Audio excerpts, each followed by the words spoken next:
My name is Ilya Benish, and I'm a professional carpenter and Arctic construction manager for the Cold Climate Housing Research Center here in Fairbanks, Alaska. And Fairbanks, Alaska is in Climate Zone 8. And in today's video, I'd like to discuss an insulation method called flash and batt. And it's very common in the lower 48. However, it can be very problematic the colder the climate gets. And so in Alaska with climate zones 6, 7, and 8, the flash and batt insulation method can carry a lot of risk. And today, we're going to examine a failed roof system and discuss some of the reasons this roof failed. So let's take a look at the flash and batt system that was used in this particular situation. And to start with, this is a low slope roof. It's practically flat. And what flash and batt does, I'll move this fiberglass batt just aside a little bit here, is you apply a thin layer of spray foam right up against the roof sheathing and onto the sides of the joists. And usually this layer of spray foam in the applications that we see here in Alaska is only 1 to 2 inches thick. And the idea is the installers spray the foam in and they're doing just enough to air seal this joist cavity. But because spray foam is expensive, the rest of the cavity gets filled up with a fiberglass batt. And in theory, all of that sounds good. But the problem is, in our climate zones, in Alaska at least, all of our building codes that we have currently require a plastic vapor retarder be installed across the bottoms of the joists. Now, what happens is, indoor air in wintertime during the heating season is always trying to escape out of the upper regions of the house. And indoor air carries a lot of moisture at times, especially if the house is poorly ventilated. This particular home didn't have a ventilation system for many years. So the moisture loads were high. It was inherently airtight because the ceiling had been sprayed with foam, as had the walls. However, vapor retarders, which are designed to stop air leakage, are never perfect, especially when you're dealing with the kinds of air pressures we have here in wintertime.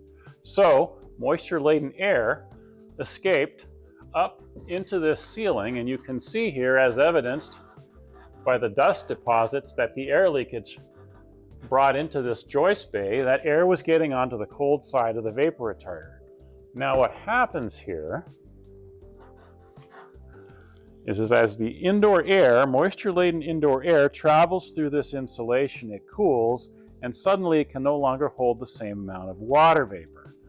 So then, as the water vapor condenses out of that air, now you've got liquid water in this joist bay, and that starts to saturate the exposed lumber. And if this happens for long enough, you start having some serious issues with rot and decay in the roof system, and that is what's happened here. So this roof is currently undergoing demolition, and we've found a section here that really illustrates how this failure can happen in this type of a system. What happens in wintertime, remember, is we're getting condensation inside these joist bays, and these joists are getting saturated with liquid water. And what happens due to the physics of the way moisture moves through this wood in wintertime, it is trying to migrate to the outdoors to escape and equalize with the outdoor humidity levels. And consequently, the greatest concentration of moisture is going to be in the top of the joist.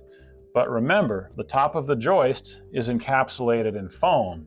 So that moisture has nowhere to go. The concentration just continues, and you start to get dry rot. And this roof starts to fail from the top down. This was a 2x4, but the first 2 inches that were encased in foam are pretty much completely non-existent. In a really cold climate, like Alaska's climate zone 7 or Fairbanks's climate zone 8, it is possible to add enough spray foam in here, according to the building codes, 6 inches or 8 inches of spray foam, that everything in here stays warm enough that you don't have these condensing problems. My concerns are, though, that there are still other variables that carry significant risk. I'm looking at spray foam that's cracked and separated from a joist. here's two joists sistered together, and where the spray foam passes over one joist and bonds to the next, this is separated. Perhaps it's separated because the framing lumber shrank. Fairbanks is in a seismic zone. We get significant earthquakes. And you know, a structure like this can get a pretty good shake, and I could easily see the foam cracking in some spots. And you know, places where there are joists that are sistered together, those still represent air leakage pathways up into areas where you could have significant damage. So I'm cautious with flash and batt, even installed at the right thickness in such an extremely cold climate as we have in zones 7 and 8. I think there are just better roof systems. There are less risky roof systems. And one of those roof systems, and that's from the commercial world, is it moves all the insulation onto the roof deck. So when we put our insulation and our vapor control layer on top of our roof sheathing, then everything stays warm down below and you don't have any condensing risks, and you've got a moisture tolerant structure that can dry to the inside if you have a roof leak or any other situation introducing moisture into a ceiling.